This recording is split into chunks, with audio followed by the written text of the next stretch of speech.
بسم اللہ الرحمن الرحیم۔ شروع اللہ کے نام سے جو بڑا مہربان اور نہایت رحم والا ہے۔ آداب یار دیکھنے والوں کی خدمت میں میرا سلام۔ یہ عمل بے شک ایک چھوٹا سا عمل ہے اور یہ آپ کی زندگی میں بہت بڑی تبدیلی لا سکتا ہے۔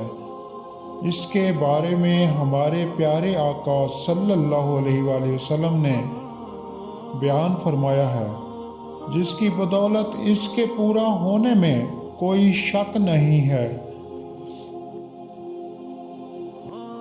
یہ ویڈیو شروع کرنے سے پہلے اللہ تعالیٰ سے دعا ہے کہ ان تمام دیکھنے والوں کی تمام دعاؤں کو قبول فرمائے، ان کی مشکلات کو دور کر دے اور انہیں اپنی حفظ و امان میں رکھے اور انہیں ہمیشہ خوشیوں سے نوازیں۔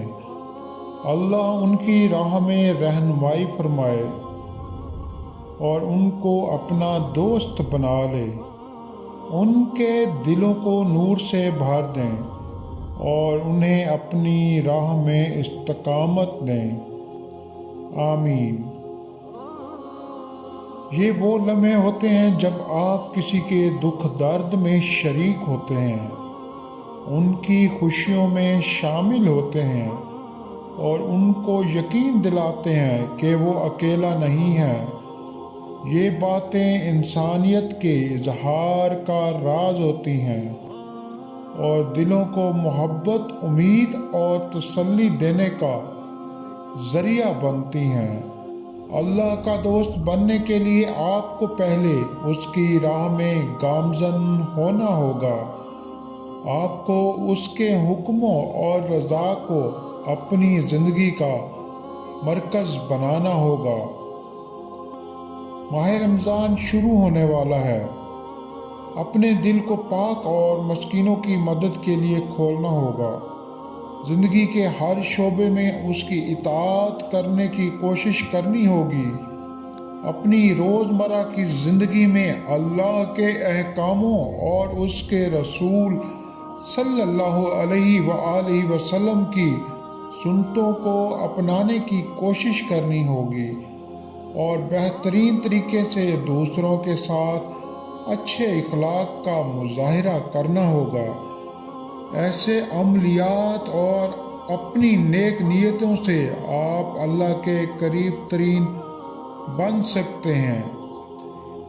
جب اللہ آپ کا دوست بن جائے تو زندگی کا ایک نیا روشن صفحہ کھل جاتا ہے۔ اللہ کے دوست بننے کا مطلب ہے کہ آپ اس کے قریب ہیں، اس کی محبت اور رحمت آپ پر ہمیشہ برستی ہے۔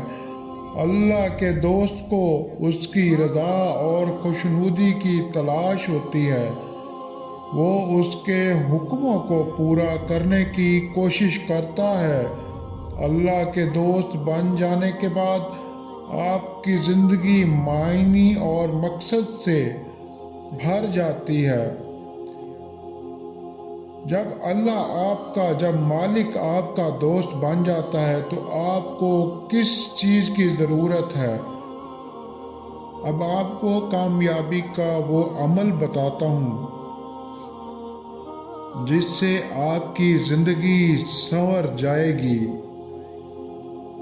ہمارے پیارے نبی صلی اللہ علیہ وآلہ وسلم نے فرمایا، جو فرزند اپنے ماں باپ کا منہ اللہ کی دوستی کے لیے دیکھتا ہے، ایک مقبول حج اس کے نامہ اعمال میں لکھا جاتا ہے، اور جب فرزند اپنے ماں باپ کے پاؤں پر بوسہ دیتا ہے تو اللہ تعالیٰ وہ حق تعالیٰ 1000 برس کی عبادت کا ثواب اس کے نامہ اعمال میں لکھ دیتا ہے اور اس کو بخش دیتا ہے، اس کی بخشش فرما دیتا ہے۔